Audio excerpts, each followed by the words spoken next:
कोण झोपले मुटकुळ करून?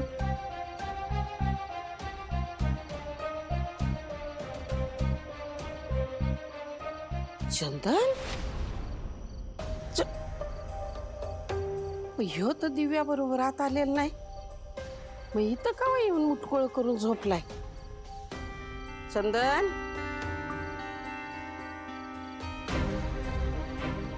काय रे? अरे तू तर दिव्या बरोबर आलेला नाहीस, मग इथं मुटकुळ करून कधी झोपलायस? काय झालंय? वंदे, अगे वंदे, बाहेर ये जरा. आजी राहू दे. अरे काय झालं? चंदन तू इथे आणि ही काय अवस्था करून घेतली स्वतःची? चल आज चल. नको आई, खरंच राहू द्या, आत नको. अरे असं काय करतोय? चल आज चल. आजी ते दिव्या मला घरात नाही घेणार. का? तुमच्यात भांडण झालंय का?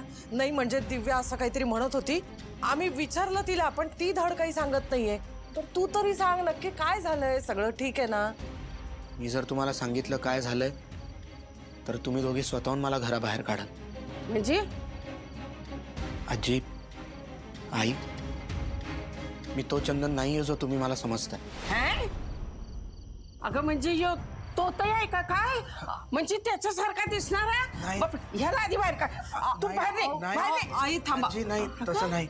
मला हे म्हणायचंय की माझ्या आयुष्याबद्दलची तुम्हाला सांगितलेली प्रत्येक गोष्ट खोटी आहे.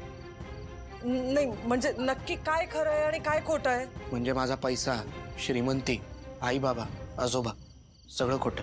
म्हणजे तो म्हातारा दामू अण्णा.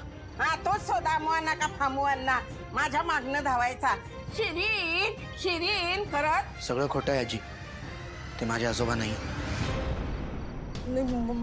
मला काही कळत नाहीये, काय बोलतोयस तू? मी सांगतो आई. आई, आजी, मला माफ करा. माझ्या हातनं खरंच खूप मोठी चूक घडली.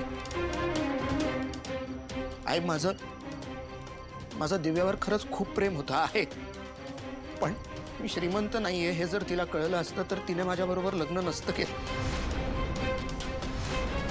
कारण तिला फक्त एका श्रीमंत मुलाबरोबर लग्न करायचं होतं.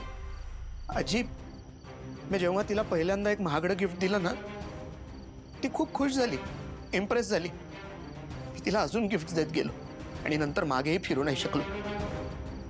एक खोटं लपवण्यासाठी मी 1000 वेळा खोटं बोललो.